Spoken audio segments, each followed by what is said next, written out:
Maharashtra news चॅनलच्या वतीने आयोजित करण्यात आलेल्या कॉर्पोरेट लेव्हलचा आयकॉन ऑफ महाराष्ट्र 2025 हा पुरस्कार वितरण सोहळा मान्यवरांच्या उपस्थितीत मोठ्या थाटात संपन्न झाला।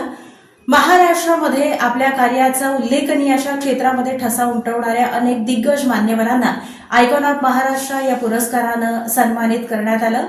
या कार्यक्रमाच्या अध्यक्षस्थानी बालाजी अमाईंचे सर्वेसर्वा माननीय रामजी रेड्डी साहेब हे होते। तर या कार्यक्रमाच्या निमित्तानं प्रमुख उपस्थितीमध्ये या प्रसंगी बिल्डर असोसिएशनचे माननीय दत्ता मामा मुळे, वटवृक्ष देवस्थान समितीचे चेअरमन माननीय महेश इंगळे आणि टीव्ही महाराष्ट्र न्यूज चॅनलचे सर्वेसर्वा अर्थात संपादक माननीय धनंजयजी शिंदे हे होते।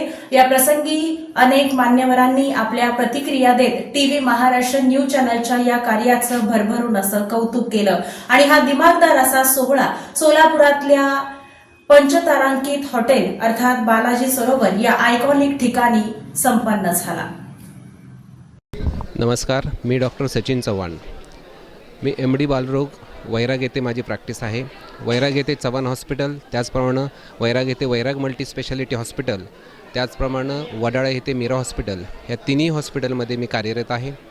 त्याचबरोबर मी साई आयुर्वेद वैद्यकीय महाविद्यालय या ठिकाणी असोसिएट प्रोफेसर म्हणून सुद्धा कार्यरत आहे। गेली 17 वर्ष आरोग्याचा वसा घेऊन मी वैरागमध्ये प्रॅक्टिस करतो आहे आणि ह्या माध्यमातून जेवढी आरोग्यदायी सेवा रुग्णांना देण्यात येते त्या पद्धतीचा प्रयत्न मी गेली 17 वर्षापासून करतो आहे। हे करत असताना गोरगरिबांचा जेवढा फायदा करता येईल, गोरगरिबांना जेवढी सेवा देता येईल ह्याचा पुरेपूर प्रयत्न हा माझ्याकडनं होतो आहे। माझं आज खरंच कौतुक करू वाटतं आहे TV9 महाराष्ट्र न्यूज यांचे। TV महाराष्ट्र न्यूज यांनी वैरागसारख्या ठिकाणी म्हणजे सोलापूरमध्ये जे TV9 चॅनल आहे त्यांनी वैरागपर्यंत जाऊन त्यांनी शोध घेतला आमच्या कार्याला खरंच त्यांनी पोच दिली। ह्याबद्दल मी धनंजय शिंदे सरांचे आणि त्यांच्या पूर्ण टीमचे शतशः आभारी आहे।